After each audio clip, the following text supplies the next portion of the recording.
네, 감사합니다. 오늘 8번째 다윗의 삶, 다윗이 하나님을 신뢰하는 것을 배우다. 사무엘상 21장, 시편 34편 말씀을 가지고 말씀을 증거하겠습니다. 여기 나온 대로 우리가 사무엘상 21장 10절에서 15절 말씀 우리 한 목소리로 다시 한번 같이 교독하겠습니다. 시작. 그날에 다윗이 사울을 두려워하여 일어나 도망하여 가드 왕 아기스에게로 가니 아기스의 신하들이 아기스에게 말하되 이는 그 땅의 왕 다윗이 아니니까 무리가 춤추며 이 사람의 일을 노래하여 이르되 사울이 죽인 자는 천천히요 다윗은 만만이로다 하지 아니하였나이까 한지라. 다윗이 이 말을 그의 마음에 두고 가드 왕 아기스를 심히 두려워하여 그들 앞에서 그의 행동을 변하여 미친 채 하고 대문짝에 그적거리며 침을 수염에 흘리매 아기스가 그의 신하에게 이르되 너희도 보거니와 이 사람이 미치광이로다. 다 어찌하여 그를 내게로 데려왔느냐. 내게 미치광이가 부족하여서 너희가 이 자를 데려다가 내 앞에서 미친 짓을 하겠느냐. 이 자가 어찌 내 집에 들어오겠느냐 하니라. 기도하겠습니다. 하나님, 이 시간 하나님의 말씀을 선포할 때 하나님께서 이 말씀 안에 있는 진리의 보배를 우리가 깨달을 수 있도록 우리의 마음의 눈을 열어주십시오. 우리가 주님의 음성을 들을 수 있는 귀를 열어주시고 하나님의 말씀을 깨달을 수 있는 하늘의 지혜로 함께하여 주십시오. 예수님의 이름으로 기도합니다. 아멘. 네, 우리가 계속해서 지난주에 이어서 지금 다윗의 삶에 대해서 배우고 있잖아요.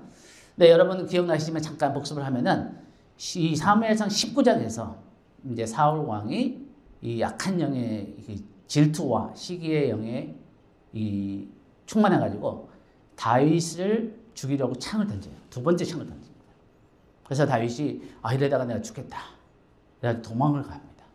도망을 가는데 이 사무엘에게 도망을 가고 그 다음에 또 요나단이 도와주고 또 다윗의 그 딸이 그 사울 왕의 딸인 다윗의 아내 미갈이 또 이렇게 도망갈 수 있게 해주고 그래서 극적으로 살아나요.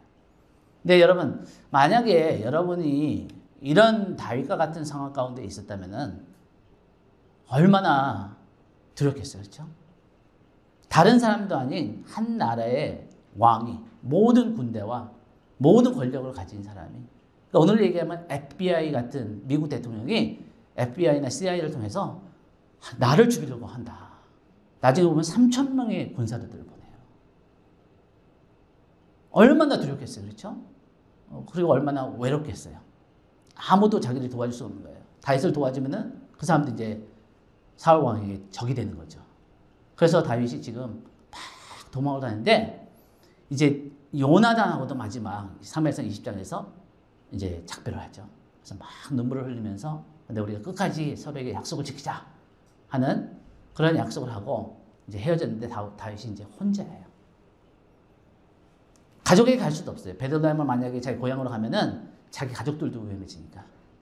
그래서 가족들을 보호하기 위해서 자기가 아무도 모르는 곳에 이렇게 가는 거예요. 어디를 가야 될지 모르는 거예요.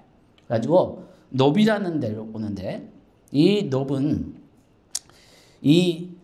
그 제사장 아히멜렉이라는 사람이 있는 동네입니다. 근데 이 아히멜렉이 갑자기 왕의 사위이고 이스라엘의 큰 군대의 대장이 되는 다윗이 갑자기 소식도 없이 나타난 거예요. 두려운 거예요. 갑자기 자기가 뭘 잘못했는지 왜 이 사람이 갑자기 나타나는지 보통 이렇게 소식을 미리 전하고 이렇게 오잖아요. 준비할 수 있게. 그러면서 이 아히멜렉이 질문합니다. 어찌하여 다윗 너가 홀로 있고 함께 하는 자가 아무도 없느냐. 여러분 이게 질문이에요. 다윗은 너무 홀로 있다. 나를 도와줄 사람이 아무도 없다. 나는 이제 혼자다. 라고 느꼈다는 거예요. 이 아히멜렉 제사장의 질문이 다윗에게 굉장히 아픈 질문이었어요. 왜냐하면 얼마 전까지만 해도 다윗을 따르는 사람이 굉장히 많았거든요. 모든 사람의 칭찬과 모든 사람의 인정과 존경을 받았던 사람이 다윗이었어요. 근데 갑자기 자기 삶의 시즌이 바뀌고 갑자기 자기 다윗은 너무 억울한 거예요. 자기는 충성할 것밖에 없는데 이 사울 왕이 갑자기 악한 영에 씌워가지고 자기를 오해하는 거예요. 다윗이 내 대신 왕이 되려고 한다. 나를 적대한다. 그래가지고 이렇게 충성스러운 다윗에게 창을 던지고 막 모함을 하고 막 죽이려고 하는 거예요. 근데 이 질문이 왜 중요한 질문이냐면은 다윗이 믿었다는 거예요. 다윗이 홀로다. 나는 이제 혼자밖에 없다. 근데 우리가 나중에 보겠지만 그게 거짓말이라는 거죠. 물론 다윗은 혼자였어요. 그러나 하나님이 함께 하셨어요. 근데 다윗이 그것을 잊어버리는 거예요. 다윗은 그 상황에 여러분 그렇잖아요. 우리가 너무 어떤 이 충격적이거나 어떤 힘든 일을 만나면은 우리의 시각이 잘못되잖아요. 그렇죠? 굉장히 좀 힘든 거, 어려운 거, 부정적인 것만 많이 생각나고 어떤 나에게 내 옆에 있어주는 사람, 나를 도와주려고 하는 사람 그런 사람은 잘 안 보이잖아요. 그렇죠? 우리가 감사하기보다는 불평하기 너무 쉬운 거죠. 근데 다윗이 나는 혼자다. 아무도 나를 도와줄 수 없다. 그래서 오늘 본문에 보니까 10절에 보니까 그날에 다윗이 사울을 두려워해요. 여러분, 이 두려움이라는 것이 우리의 마음에 들어오면은 우리의 생각을 흐트러버려요. 우리 감정적으로 우리가 두려움에 잡히면은 뭘 할 수가 없어요. 그래서 잘못된 판단을 해요. 다윗도 똑같아요. 지금 두려움이 왔는데 다윗이 근데 두려움을 많이 해요. 우리가 봤죠? 한 5번 지금 사울이 벌써 5번 다윗을 죽이려고 해요. 창을 2번이나 던졌어요. 한 번 던지면 실수로 그냥 성격이 격해가지고 실수할 수 있다 생각하지만 2번 던지는 건 굉장히 의도적인 거죠. 그렇죠? 그리고 사람들을 막 보내는 거예요. 군사들을 보내서. 그리고 요나단을 통해서 20장에 확인했잖아요. 사울이 죽이려고 작정을 한 거예요. 요나단에까지 막 화를 내고 이제 다윗을 도와주려는 사람 모두 다 적으로 생각하는 거예요. 그래서 다윗이 두려워했다. 12절에 보니까 이 아기스 왕이 이 다윗이 얼마나 지금 두려움에 쌓였으면은 얼마나 잘못된 판단을 하냐면은 지금 몇 년 전에 한 2년 전에 골리앗을 죽였잖아요. 그렇죠? 블레셋 그 대장을 죽이고 완전히 지금 일본하고 전쟁을 하고 있는데 일본으로 도망간 거 똑같은 거예요. 말도 안 되는 얘기인 거예요. 근데 왜 다윗이 블레셋 땅으로 갔냐면은 사울이 두려워하는 사람들이 블레셋이었거든요. 그러니까 사울 왕이 블레셋 사람들이 두려워하기 때문에 내가 블레셋 땅에 가면은 나를 정말 찾지 않겠다. 이게 말도 안 되는 생각인데 그렇게 생각을 한 거예요. 왜 말이 안 되냐면은 블레셋 땅에 간다고 다윗이 안전하지 않다는 거예요. 여러분 우리가 안전할 수 있는 곳은 하나님의 뜻 가운데 있는 장소가 우리에게 안전한 장소인 걸 믿으시기 바랍니다. 지금 다윗은 지금 우리말로 하면은 세상으로 간 거예요. 블레셋은 세상이거든요. 이스라엘 약속의 땅이 하나님의 땅을 떠나서 세상에 가니까 어떻게 해라 조금이라도 평안을 찾을까? 의로를 찾을까? 안전을 찾을까? 근데 하나님을 떠난 거예요. 하나님의 뜻을 떠나서 나중에 또 다윗에게 하나님 선지자를 보내서 너는 이 유다 땅에 있어라. 떠나지 말라. 이 말씀을 하시는데 다윗이 지금 얼마나 두렵겠어요. 이해는 돼요. 저 같아도 그랬을 것 같다. 그런데 다윗의 삶을 통해서 하나님이 우리가 배우기를 원하시는 건 뭐냐면은 아무리 죽을 것 같고 아무리 힘들 것 같고 아무도 나를 도와줄 것 같지 않고 너무너무 두렵고 외로울지라도 하나님이 우리를 버리지 않으신다는 거예요. 그리고 우리가 하나님의 뜻 안에 있는 것이 가장 안전한 곳입니다. 이 다윗의 삶을 통해서 22장에서는 다윗에게는 참 새로운 경험이었어요. 다윗은 그동안에는 하나님을 예배하는 아주 어렸을 때부터 하나님을 예배하는 베들레헴의 예배자였어요. 순수한 하나님의 예배자였어요. 그리고 하나님의 이름을 위하여 하나님의 영광을 위해서 골리앗과 전쟁에 나가서 내가 여호와의 이름으로 너에게 나아간다 하면서 용감한 진짜 믿음과 용기가 백배했던 그런 믿음의 사람이었어요. 근데 이 시즌을 통해서 다윗에게 두려움이라는 것을 처음 경험하는 거예요. 여러분 보통 우리가 일반적으로 있을 때 믿음이 다 좋아요. 근데 진짜 힘든 일을 당할 때, 진짜 내가 감당할 수 없는 그런 두려운 일을 당할 때, 그런 외로운 일을 당할 때, 그때 우리가 우리의 힘을 의지 못하고 우리의 힘으로는 안 되고 하나님만을 더 의지하는 것을 배우는 거예요. 다윗에게 이 시간 얼마나 많은 감정들이 있었겠어요. 그렇죠? 사울이 미웠겠죠. 왜 나를 오해해가지고 왜 나를 이렇게 핍박하면서 날 죽이려고 하느냐. 모든 걸 다 잃어버린 거예요. 다윗은. 가족만 잃어버린 것이 아니라 사회적인 위치와 모든 부와 궁정에서 잘 생활했던 편하게 생활했던 다윗이 지금 도망자가 된 거예요. 막 광야로 들로 어디서 먹을까? 어떻게 내가 하룻밤을 잘 지낼까? 그런 두려움과 걱정과 염려를 지금 가득 찬 그런 지금 시즌이 됐다는 거예요. 근데 이런 시간을 통해서 하나님은 하나님을 신뢰하는, 그리고 이 시간 가운데 다윗이 하나님을 더 깊이 만나는. 다윗이 얼마나 많은 시편을 적었어요? 성경에서 가장 많이 성경을 적은 사람 중에 한 사람이 다윗이에요. 그렇죠? 여러분, 다윗이 어떻게 그렇게 많은 시편을 적었을 것 같아요? 고통이 있었기 때문에, 고난이 있었기 때문에. 그래서 그런 얘기 했잖아요. 예술가들은 고난을 통해서 성숙한다, 이런 말이 있어요. 다윗은 하나님을 예배하는 자였지만 더 깊이 하나님을 예배하고 하나님을 알아가고 하나님을 신뢰하고 하나님을 의지하는 것을 배우는 이 고난의 시간, 이 아둘람의 시즌을 통해서 참 하나님을 더 알아가는.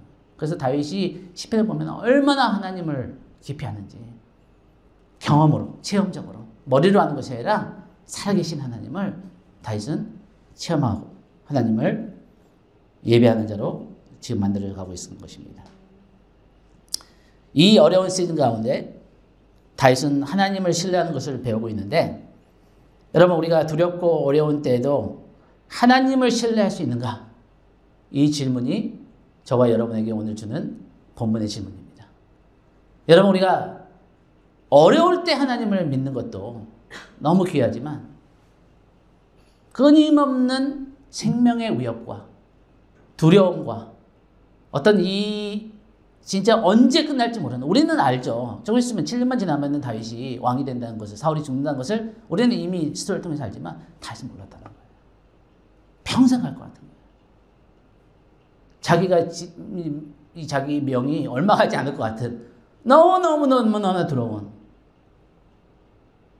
그런 시간 가운데 하나님 앞에 그 믿음을 지킬 수 있는지, 하나님을 신뢰할 수 있는지, 이 질문을 다윗에게 하나님은 주고 있었고 저와 여러분에게도 주고 있습니다. 이 다윗이 가드로 갔다, 블레셋 땅으로 갔다 하는 말씀을 보면서 이 사울의 한 사람이 7절에 보니까 도액이라는 사람이 나와요. 도액. 이 사람이 에돔 사람이에요. 성경에 보면 에돔 사람은 이스라엘의 천적이에요. 천적. 그래서 하나님께서 에돔을 저주해요. 왜냐하면 이 이스라엘이 힘들 때마다 공격하는 사람이 에돔 사람이거든요. 이 에돔 사람이 도액이 이 노베에 있었던 거예요. 그런데 이 사람이 다윗을 본 거예요. 근데 이 사람이 사울의 사람인 거예요. 여러분, 지금 다윗이 도망을 다니다가 아무도 모를 것 같은 이 노베에 지금 왔는데 거기에도 사울의 사람이 있는 거예요. 다윗이 어땠을 것 같아요? 야, 내가 숨을 곳이 없구나. 갈 곳이 없구나. 그러니까 나중에 이제 블레셋 땅으로 가는 거예요. 이 말씀을 보니까 도액을 본 후에 다윗은 두려움에 사로잡혀서 사울로부터 안전한 곳을 향해서 이제 가드 블레셋 땅으로 도망을 갑니다. 사울은 다윗의 생각처럼 블레셋까지 다윗을 찾으러 오지 않았죠. 근데 잠시 동안은 괜찮은 것 같다. 잠시 동안 잘 결정한 것 같다. 근데 이 가드 땅에 와서도 이 블레셋 사람들이 다윗을 알아본 거예요. 알아보면서 이 사람이 누구냐? 우리의 대장이 골리앗을 죽인 사람이 아니냐? 그리고 이스라엘 사람들이 이 다윗에 대해서 이 찬양하기를 이 사울은 1000명을 죽였지만 다윗은 10,000명을 죽인 사람이 아니냐? 이렇게 무시무시한 사람이 온 거예요. 근데 이 아기스 왕이 약간 인재에 대한 욕심이 있어서 그래서 이 다윗이 혹시 사울하고의 관계 나빠졌다는 소문이 들리니까 이 인재를 내가 고용해서 이제 우리를 위해서 싸우는 그 사람으로 삼을 수 있다 생각한 거예요. 근데 이 밑에 있는 부하들이 안 믿는 거예요. 저 사람 어떻게 믿냐는 거예요. 언제 우리를 배신할지 모르고 우리가 안에 스파이 같이 들어왔다가 나중에 우리 등에 칼을 꽂을 수 있는 사람인데, 그러면서 이 아기스 왕에게 이 다윗을 믿지 말라. 그러니까 이 적군에 지금 들어왔는데 적들이 나를 믿지 않고 나를 이제 죽이려고 하니까 다윗이 진짜 두려워가지고 거기서 우리가 아는 것처럼 이제 미친 척을 하는 그 모습이 나옵니다. 여기 보니까 12절에 보니까 다윗이 이 말을, 이 사람들이 이 다윗을 믿을 수 없다 하는 말을 듣고 가드왕 아기스를 심히 두려워해요. 10절에서는 그냥 두려웠는데 이 두려움이 점점 더 강해지는 거예요. 이제는 진짜 블레셋 땅까지 왔는데도 안전하지 않은 거예요. 그래서 다윗이 아주 큰 두려움에 사로잡히면서 다윗이 머리가 좋았던 것 같아요. 어떻게 이 순간에 이런, 그러니까 사람이 너무 다급하면은 미친 짓도 한다는데 이때 갑자기 다윗이 연기를 한 거죠. 연기를 한 건지 진짜 너무 다급해가지고 자기도 모르게 이렇게 한 건지 모르지만 진짜 미친 짓을 하고 침을 흘리고 막 벽을 긁고 막 그렇게 하는 거예요. 그러면서 이 아기스 왕이 내가 미친놈이 부족해가지고 이 미친놈을 나한테 내려왔냐, 이 미친놈들아. 그러면서 이 다윗을 이제 내쫓는 거죠. 근데 여러분, 이 사건이 굉장히 그냥 재밌을 것 같고 약간 뭐 그냥 그럴 것 같지만 다윗은 엄청나게 수치스러워. 진짜 바닥까지 내려간 거예요. 갈 때까지 가는 거예요. 근데 여러분, 이런 바닥까지 간 이 순간에도 하나님이 다윗과 함께 하셨다는 거예요. 왜냐면은 이 아기스 왕이 이 미친놈이라고 믿지 않고 저놈이 살려고 지금 거짓하는 거다. 죽여라. 이럴 수 있거든요. 근데 제가 믿기로는 하나님이 이 상황에서도 아기스 왕의 마음을 주장하셔서 다윗을 그냥 쫓아버려. 미친놈으로 그냥 쫓아버리는 역사를 하셨다는 거예요. 여러분, 우리의 가장 낮아지고 가장 그 바닥을 치는 그 순간에도 하나님은 다윗과 함께 하셨습니다. 저와 여러분도 하나님이 어떤 상황에서도 함께 하신 것을 믿으시기 바랍니다. 하나님은 우리에게 약속하셨어요. 내가 세상 끝날까지 너를 떠나지 아니하리라. 볼지어다 내가 세상 끝날까지 너와 함께하리라. 만약 이 말씀이 사실이라면 저는 사실이라고 믿는데, 그러면 예수님을 믿는 저와 여러분은 세상에서 가장 축복받은 사람이에요. 왜냐하면 누구에게나 이 세상을 인생을 살아갈 때 어려운 시간이 오거든요. 그때 아무도 나를 도와줄 사람이 없을 때, 아내도 없고 친구도 없고 믿을 수 있는 것이 아무것도 없을 때 하나님이 함께 하실 때, 그런 믿음과 하나님과의 관계가 있는 사람은 축복받은 사람이에요.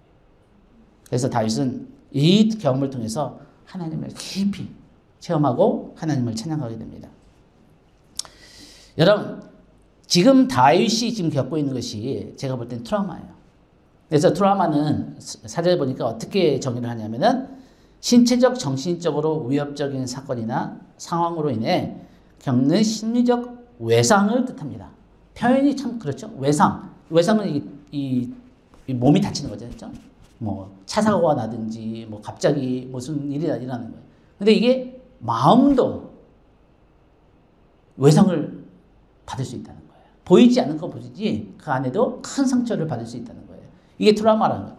여러분, 왜 제가 생각에 다윗이 지금 트라우마냐면은 지금 사울에게 지금 계속해서 공격을 받고 있는 거예요. 그걸 적어도 5번. 한 번은 괜찮아. 2번, 3번, 4번, 5번 이러니까 이 다윗 안에 큰 두려움이 온 거예요. 그래서 다윗이 진짜 하지 말아야 될 이 블레셋 땅으로 도망가는 그런 일까지 지금 결정하게 된 거예요.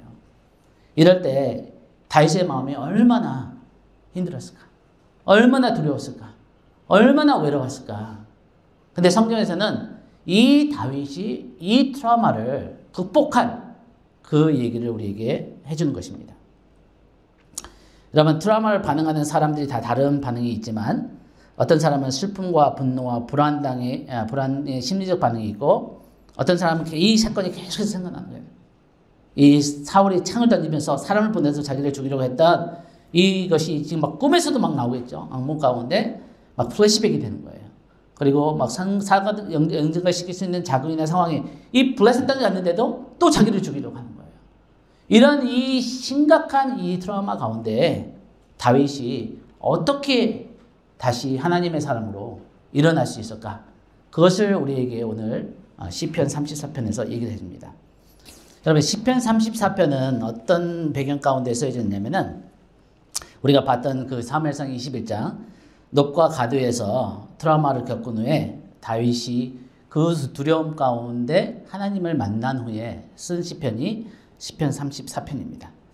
이 시편 34편 말씀은 다윗이 아비멜렉 앞에서 미친 채 하다가 쫓겨나서 지은 시라고 그 부제가 적혀 있습니다.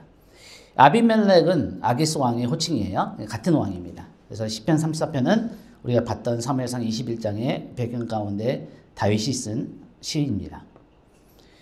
이 시편에서 우리는 다윗이 느꼈던 감정과 그가 자신이 두려움을 어떻게 극복했는지를 볼 수 있는데 우리가 시편 30편의 제목을 또 다르게 짓는다면은 다윗이 자신의 두려움을 아니면 트라우마를 직면하고 주님을 향한 믿음을 다시 발견했다라고 우리가 제목을 붙일 수 있겠습니다. 왜 다윗이 하나님의 마음에 합한 사람이냐면은 그 이유 중에 하나가 다윗이 하나님의 그 자비하심, 하나님의 선하심을 잊어버릴 때가 있었지만 결국 다윗은 하나님의 자비하심과 선하심을 다시 확인하는 사람이었어요. 여러분, 우리가 생각하는 것보다, 여러분이 상상하는 것보다 하나님은 훨씬 선하세요. 그리고 하나님은 자비로우세요. 아까 복실이를 기다려줘야 되잖아요. 그렇죠? 하나님은 다윗을 기다리신 거예요.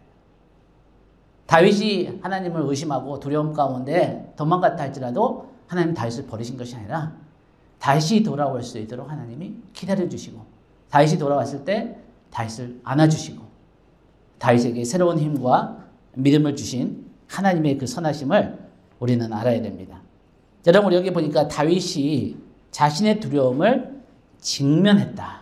이것을 우리가 시편 34편에서 보게 되지만 여러분 우리가 두려움을 이길 수 있는 첫 번째 길은 우리가 직면을 해야 돼요. 인정을 해야 됩니다. 내가 두렵다. 내가 외롭다. 내가 힘들다. 그걸 먼저 인정할 때 그것을 직면할 때 우리가 두려움을 이길 수 있는 거예요. 그래서 우리가 아는 넬슨 맨델라라는 이 사람이 제가 자세히 기억나지만 한 40년, 그러니까 30년 동안 감옥 갔잖아요. 그렇죠? 그 남아공에서. 근데 이 사람이 진짜 그 오랫동안 감옥에 있으면서 미움과 진짜 쓴뿌리와 막 절망과 그거에 사로잡힐 수밖에 없는 상황이었는데 이 사람이 나중에 자기를 감옥에 넣은 그 백인들을 다 용서하고 그 남아공의 그 대통령까지 됐잖아요. 그 사람도 얼마나 두렵겠어요. 가족들하고 다 헤어지고 변호사였는데 그걸 다 사회적 위치를 다 잊어버리고 근데 이 사람이 나중에 대통령 연설을 하면서 이 얘기를 하는 거예요. 나는 용기란 두려움이 없는 것이 아니라 Courage was not the absence of fear. 두려움이 없는 게 아닌 거예요. 모두 우리는 다 두려움이 있어요. 정도의 차이뿐이지 우리는 모두 이 세상을 살아가며 두려움이 있다는 거예요. 근데 두려움이 없는 것이 용기가 아니라 두려움이 있지만 불구하고 그 두려움을 이길, 그 두려움을 직면할 수 있는 용기를 갖는 거예요. 그것이 용기라는 거예요. 용감한 사람은 두려움을 느끼지 않는 사람이 아니라 그 두려움을 결국 이기는 사람입니다. 직면해야 된다는 거예요. 이 다윗이 시편 34편 1절을 3절을 보니까 이렇게 얘기를 합니다. 내가 여호와를 항상 송축하며 내 입술로 항상 주를 찬양하라이다. 3절 나와 함께 여호와를 광대하시다 하며 함께 그의 이름을 높이세. 여러분 이게 그냥 평범할 때 다윗이 이렇게 표현했다면 당연한 거예요. 너무나 당연한 얘기를 하는 거예요. 그런데 여러분 지금 다윗은 하나님을 찬양할 수 없는 상황이에요. 자기의 인생에서 가장 힘든 시간, 가장 두려운 시간, 가장 외로운 이 시간인데 다윗이 어떻게 하나님 앞에 그 두려움을 극복하고 다시 그 하나님 앞에 믿음을 찾게 됐냐면은 첫 번째 다윗이 그 두려움을 직면하면서 마음이 결단하는 거예요. 어떤 결단을 했어요? 두려움과 어떤 불평과 어떤 사울을 향한 원망과 그것을 계속해서 자기 생각과 자기의 마음에 집착하는 것을 내버리고 하나님 이 상황 가운데서도 하나님을 찬양하고 하나님께 감사하기로 결단했다는 거예요. 여러분 여기서부터 변화가 오는 거예요. 우리의 입술이 굉장히 중요한 거예요. 우리가 어떤 고백을 하냐, 우리의 입에서 어떤 말이 나오냐, 그것이 우리의 인생을 결정한다고 해도 과언이 아니라고 저는 생각합니다. 왜냐하면 우리가 어떤 생각에 사로잡혀 있고 어떤 무의식에 사로잡혀 있냐에 따라서 우리는 그거에 따라 행동을 하게 돼 있어요. 그래서 여러분 우리가 어떤 두려움이나 어떤 트라우마나 어떤 그 부정적인 생각에 사로잡혀 있는 데서 나오는 첫 번째 단계는 의지적으로 그런 감정이 없을지라도 그렇게 다 느끼지 못할지라도 하나님을 감사하고, 왜냐하면은 다윗이 지금 잊어버렸을 뿐이지 하나님은 다윗을 떠난 적이 없거든요. 다윗이 느끼지 못할 뿐이지 하나님은 아직도 다윗의 삶에 그 약속을 잊어버리지 않으시고 조금 있으면 7년만 있으면은 다윗은 이스라엘 왕이 되는 거예요. 여러분 이 두려움이라는 것이 얼마나 우리 모든 사람에게 이 사탄이 우리에게 공격하는 첫 번째 그 영적인 공격이 두려움이에요. 왜냐하면 두려움에 받는 믿음이거든요. 그래서 우리의 믿음을 흔들기 위해서 사탄은 두려움으로 하는 것을 다가온다는 거죠. 얼마나 두려움이 우리에게 큰 영적인 싸움이냐면은 여러분 성경에 두려워하지 말라, 염려하지 말라는 말씀이 몇 번 나오는지 아세요? 놀랍게도 365번 나온대요. 매일매일 우리에게 하시는 거예요. 두려워하지 말라, 걱정하지 말라, 염려하지 말라. 왜? 하나님이 우리와 함께 하시기 때문에. 우리는 매일매일 반복해서 이 말을 들어야 된다는 거예요. 그래서 첫 번째 다윗이 한 것이 뭐냐면은 결단한 거예요. 두려움에 빠지거나 불평이보다 아니면 두려움에 있을지라도 하나님을 향해 하나님을 찬양하기로, 예배하기로, 하나님의 믿음으로 그 예배의 자리에, 기도의 자리에 나오기로 결단하고 이 새롭게 함으로써 하나님의 약속과 축복에 대한 진리를 고백하는 거예요. 보이지 않을지라도, 믿기지 않을지라도 지금 상황은 아닌데 다윗이 하나님의 약속의 절대 거짓 없다는 것을 자신에게 선포한 거예요. 그럴 때 다윗의 마음에 감정적인 변화가 일어나기 시작했다는 거죠. 여러분 우리가 두려움에서 믿음으로 갈 수 있는 길은 뭐냐면은 우리가 성경에서 보지만 우리가 잘 아는 이 마태복음 14장에 보면은 베드로가 이 제자들이 바다 위를 걸어오시는 예수를 봤는데 유령 같은 거예요. 두려워하는 거예요. 그러니까 주님께서 내니 두려워하지 말라 이 말씀하시면서 베드로가 주님이라면 내가 주님께 가도 되겠습니까? 너무 놀라운 믿음이죠. 베드로만 그랬어요. 베드로가 이 안전한 배에서 나와서 물 위를 걸으면서 예수님께 나가는데 갑자기 예수님만 바라봤을 때 괜찮았는데 파도를 보니까 너무 두려워가지고 물에 빠졌다 하신 거죠. 그때 주님께서 베드로에게 뭐라고 말씀하세요? 그를 붙잡으시며 이르시되 믿음이 작은 자여 왜 의심하였느냐. 여러분 우리에게 두려움이 오면은 우리에게 의심이 찾아오는 거예요. 여러분 주님께서 오늘 저와 여러분에게 말씀하신 건 의심하지 말라는 거예요. 하나님은 우리가 느끼거나 느끼지 않거나 우리를 버리지 아니하시고 우리와 항상 함께 하시는 신실하신 분이십니다. 다윗이 이 시편 말씀에 보니까 자신이 행한 일과 하나님께서 행하시는 일에 대해서 말을 합니다. 4절부터 7절에 보니까 다윗이 한 일은 뭐냐면은 얘가 여호와께 간구했다.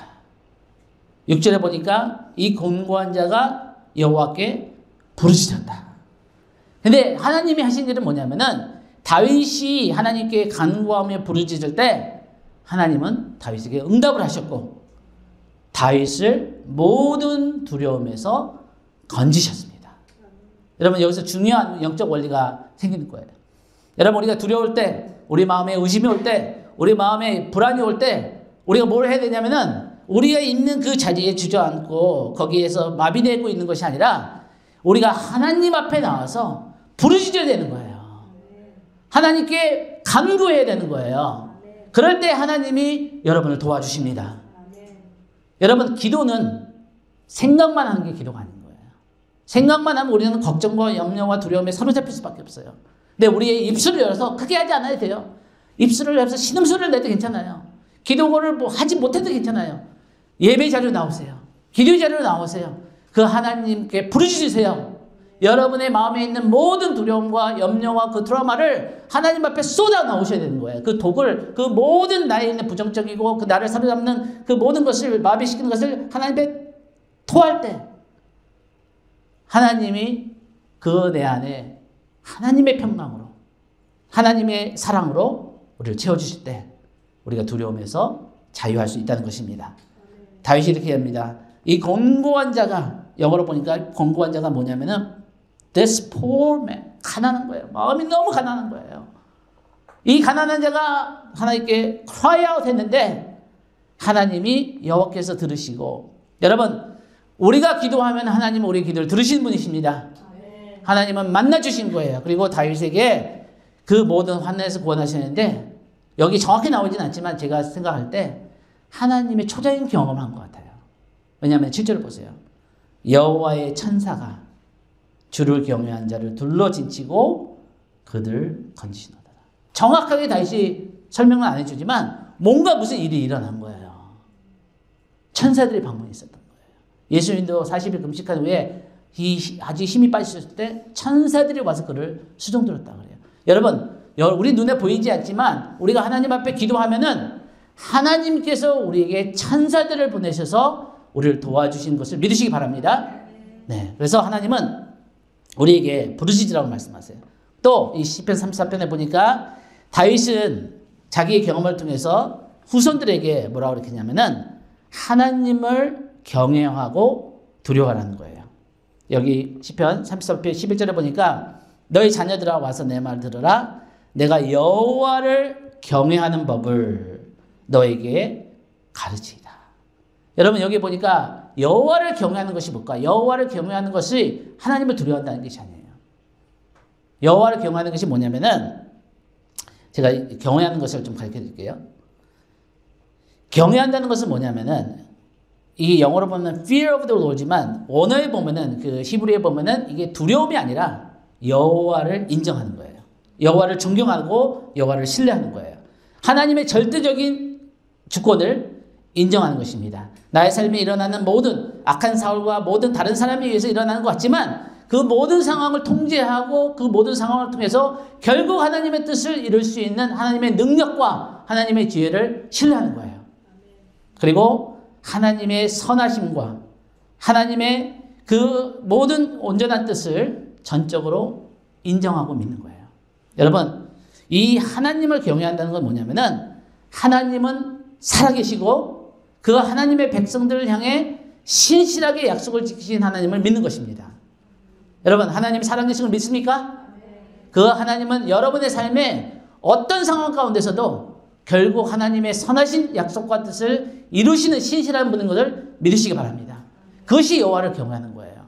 그래서 어떤 사람이 이런 얘기를 합니다. 하나님을 경외하면 당신은 아무것도 두려워하지 않을 것이다.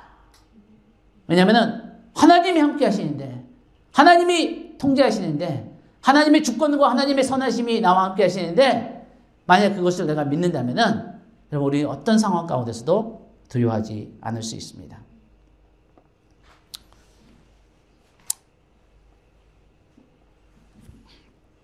다윗이 두려움에서 자유케 된 열쇠가 있어요. 이것이 18절입니다. 30편, 34편 18절에 또 이것이 다윗의 삶의 메시지였어요. 그것은 뭐냐면은 하나님의 자비하심이에요. 하나님의 자비하심. 여러분, 하나님의 자비하심은 뭐냐면은 우리가 잘할 때, 우리가 모든 걸 잘할 때만 하나님 우리 기뻐하시는 것이 아니라 우리가 부족하고 우리가 미성숙할지라도 우리가 넘어질지라도 우리의 연약함 가운데서 우리가 하나님을 향해 믿음의 이 손을 뻗치는 거예요. 하나님 앞에 나아가려고 애쓰는 거예요. 그것이 다른 사람이 보기에는 너무 부족하고 온전하지 못하다 할지라도 하나님은 우리의 마음을 보신다는 거예요. 그래서 우리의 마음이 하나님을 향해 나아가려고 애쓰고 힘쓰고 나아가려고 이렇게 씨름하는 그 모습을 봤을 때 하나님이 여러분을 기뻐하신다는 거예요. 여러분 아세요? 하나님은 이 세상의 모든 사람들을 사랑하세요. 그렇죠? 하나님이 세상을 이처럼 사랑하사 독생자를 주셨다는 것이에요. 근데 여러분, 하나님이 이 세상의 모든 사람을 기뻐하지 않으세요. 악인들을 기뻐하지 않으세요. 하나님의 자녀들을 기뻐하세요.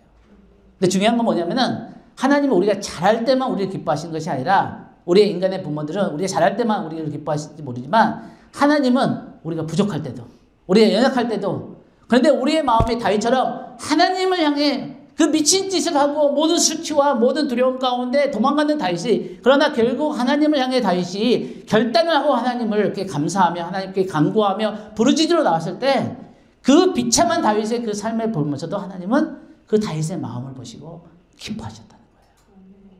여러분, 여러분의 상황이 지금 어느 상황에 있는지 모르지만 여러분의 마음에 하나님을 향해 나가려는 그런 씨름이 있고 그런 마음이 있다면은 하나님 여러분을 기뻐하세요. 하나님은 여러분을 기뻐하세요. 하나님은 여러분을 기뻐하신 것을 믿으시기 바랍니다. 그러면 우리의 영이 살아나는 거예요. 우리의 영이 힘을 얻는 거예요. 하나님 나를 기뻐하신다. 하나님 나와 함께 하신다. 그래서 시편 34편 17절 이 말씀을 보고 이제 마치겠는데 의인이 부르짖음에 여호와께서 뭐라고요? 들으시고 그들의 모든 환난에서 건지셨도다. 18절이 이제 키입니다. 여호와는 마음이 상한 자를 다윗의 마음이 너무 상했어요. 근데 마음이 상한 자를 뭐라고요? 가까이 하시고 모든 사람은 이런 사람을 떠나요. 근데 하나님은 그런 사람에게 마음이 가난하고 마음이 상하고 마음이 깨지고 마음에 통회하는 자를 구원하시는도다. 여러분 이것을 뭐라고 그러냐면은 한마디로 회개라고 그래요. 회개, repentance. 여러분 회개가 뭔지 알아요? 회개는 우리가 그냥 우리 죄 때문에 우리의 어떤 넘어짐 때문에 슬퍼하는 게 그게 회개가 아니에요. 물론 그것을 포함하지만 그건 회개가 아니에요. 회개를 오늘 보면 뭐냐면은 내가 가던 길에서 잘못된 길로 가던 길에서 멈추고 뒤돌아서서 하나님께 다시 돌아가는 것을 회개라고 하는 거예요. 다윗이 지금 회개를 하고 있는 거예요. 자기 도망가고 자기 뜻대로 자기의 생각대로 가려고 했던 블레스단 같은 것을 이제 멈추고 회개를 해서 하나님 앞에 다시 돌아가기로 결단한 거예요. 그래서 진정한 회개는 죄에 대한 슬픔이 아니라 우리가 하나님을 향해 우리의 마음을 돌이키는 것입니다. 여러분 우리가 오늘 말씀에서 잊지 말아야 되는 한 가지를 만약에 여러분들에게 제가 드린다면 이거예요. 하나님은 우리의 삶에 선하십니다. 하나님은 살아계십니다. 이 말씀을 로마서 8장 28절 우리가 잘 아는 말씀이 바울사도가 이렇게 얘기하는 거예요. 우리가 알거니와 하나님을 사랑하는 자 곧 그의 뜻대로 부르심을 입은 자들에게는 모든 것이 악한 자들 통해서 나에게 있는 불의한 일들도 내가 선택해서 아닌 다른 사람 때문에 내 삶이 힘들어진 것도 어떤 그 모든 것도 슬픈 일이나 기쁜 일이나 힘든 일이나 좋은 일이나 그 모든 것을 통해 하나님은 결국 우리의 삶에서 선을 이루실 수 있는 능력이 있으시다는 거예요. 그것을 믿는 사람에게는 우리가 하나님을 경외하는 거예요. 하나님을 경외하는 사람은 하나님의 주권과 하나님의 선하심을 인정하는 거라는 거예요. 그래서 같은 장에서 바울사도가 이렇게 얘기를 한 거예요. 자기 아들을 아끼지 아니하시고 우리 모든 사람을 위하여 내주시니가 어찌 그 아들과 함께 모든 것을 우리에게 주시지 아니하겠느냐. 로마서 8장을 한마디로 요약하면 이겁니다. 바울사도가 저와 여러분에게 로마서 8장을 통해서 하시는 말씀이 이거예요. 하나님이 여러분을 사랑한다는 것을 다시는 의심하지 말라는 거예요. 그 아들을 주시기까지. 그리고 우리의 삶의 모든 일을 통하여 결국 선을 이루시는 그 선하신 하나님을 절대 다시는 의심하지 말라는 거예요. 아마 하나님이 이 경험을 통해서 다윗에게 말씀하셨을 것 같아요. 내가 너를 버리지 않는 것을, 내가 너와 끝까지 함께하는 것을, 내가 너의 삶의 모든 것을 통해서 결국 내가 너의 삶을 하는 나의 약속을 반드시 이룬다는 것을 더 이상 의심하지 말라. 근데 다윗이 또 의심하고 이게 한 번에 되는 게 아니에요. 몇 번. 근데 다윗이 이런 경험을 하면 할수록 하나님을 더 알아가고 하나님을 더 신뢰하고 그래서 하나님을 더 닮아가는 다윗으로 변화되는 거예요. 그래서 어떤 사람이 이렇게 얘기합니다. 당신은 정말로 두려움을 직시하는 모든 경험을 통해 힘과 용기와 자신감을 얻을 수 있다는 거예요. 우리가 이 모든 상황 가운데 하나님을 알아가며 우리가 생각하는 것보다 하나님은 너무 선하시고 너무 신실하시고 너무 우리를 끝까지 사랑하시는 그 하나님을 우리가 믿고 알아간다는 것입니다.